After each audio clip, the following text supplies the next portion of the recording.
Thundering, it clutched trees, pulled them with it. It wrenched and tore the metal path. The men flung themselves back and away. The body hit 10 tons of cold flesh and stone. The guns fired. The monsters lashed its armored tail, twitched its snake jaws, and lay still. A fountain of blood spurted from its throat. Somewhere inside, a sack of fluids burst. Sickening gushes drenched the hunters. They stood red and glistening. The thunder faded. The jungle was silent after the avalanche. A green peace after the nightmare morning. Billings and Kramer sat on the pathway and threw up. Travis and Lesperance stood with smoking rifles, cursing steadily. In the time machine on his face, Eccles lay shivering. He had found his way back to the path, climbed into the machine. Travis came walking, glanced at Eccles, took cotton gauze from a metal box, and returned to the others, who were sitting on the path. "Clean up," he said. They wiped the blood from their helmets. They began to curse, too. The monster lay, a hill of solid flesh. Within, you could hear the sighs and murmurs as the furthest chambers of it died. The organs malfunctioning, liquids running in a final instant from pocket to sac to spleen, everything shutting off, closing up forever.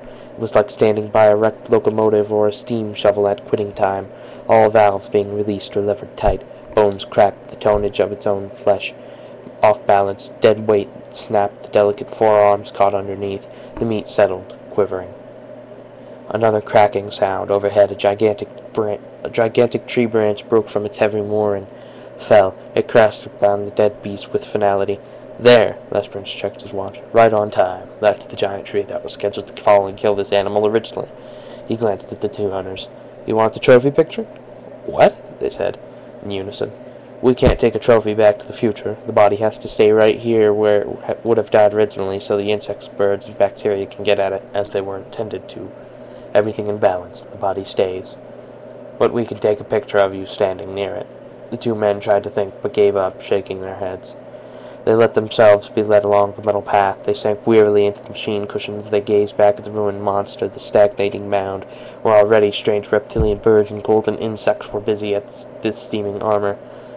The sound on the floor of the time machine stiffened them. Eccles sat there, shivering.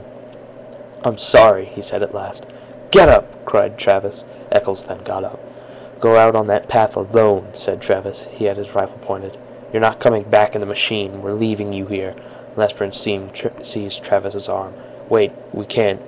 "Stay out of this." Travis shook his hand away. "This fool nearly killed us. But isn't that so much? No, it's his shoes.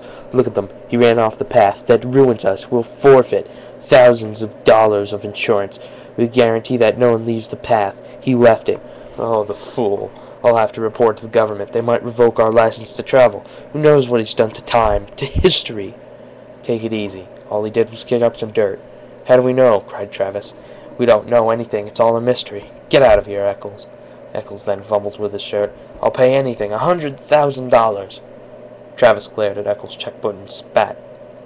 "Go out there. The monster's next to the path. Stick your arms up to your elbows in his mouth, then you can come back with us." "It's unreasonable." "The monster's dead, you idiot. The bullets can't be left behind. They don't belong in the past. They might change anything. Here's my knife. Dig them out," he said as he threw the knife towards Eccles.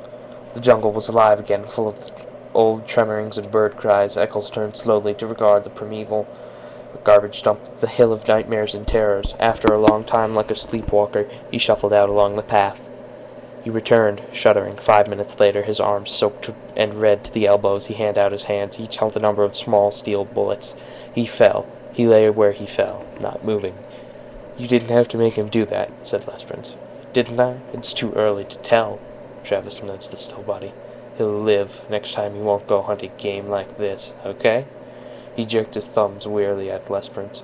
"Switch on. Let's go. Home." 1492, 1776, 1812, as they rushed forward in time. They cleaned their hands and faces. They changed their caking shirts and pants. Eccles was up and around again, not speaking. Travis glared at him for a full 10 minutes. "Don't look at me," cried Eccles. "I haven't done anything. Who can tell? Just ran off the path, that's all. A little mud on my shoes. What do you want me to do, get down and pray? We might need it. I'm warning you, Eccles. I might kill you yet. I've got my gun ready." "I'm innocent. I've done nothing." 1999, 2000, 2055.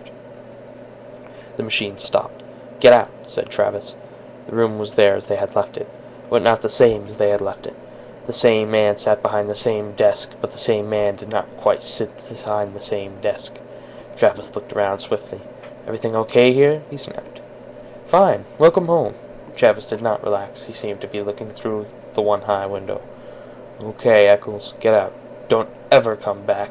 Eccles could not move as he said this. "You heard me," said Travis. "What are you staring at?" Eccles stood smelling of the air, and there was a thing to the air, a chemical taint so subtle, so slight that only a faint cry of his subliminal senses warned him it was there.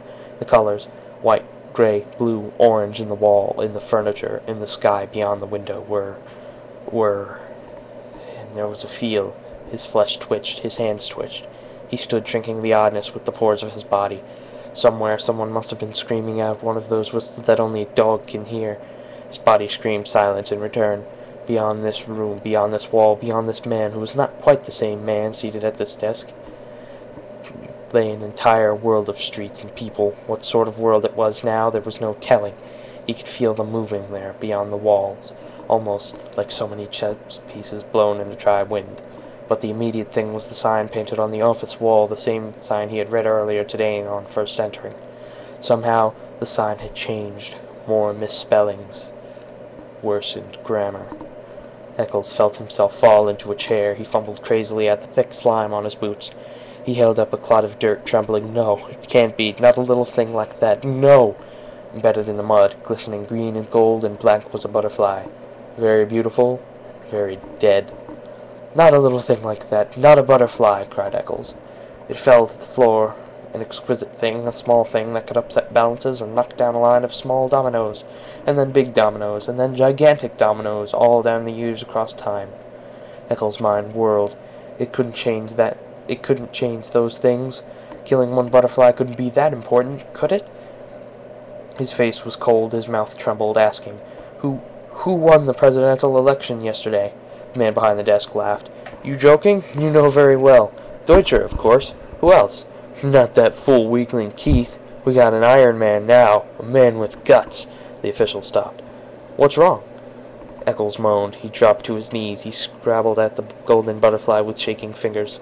"Can't we," he pleaded to the world, to himself, to the officials, to the machine, "can't we take it back? Can't we make it alive again? Can't we start over? Can't we—" He did not move, eyes shut. He waited, shivering. He heard Travis breathe loud in the room. He heard Travis shift his rifle, click the safety catch, and raise the weapon. There was a sound of thunder.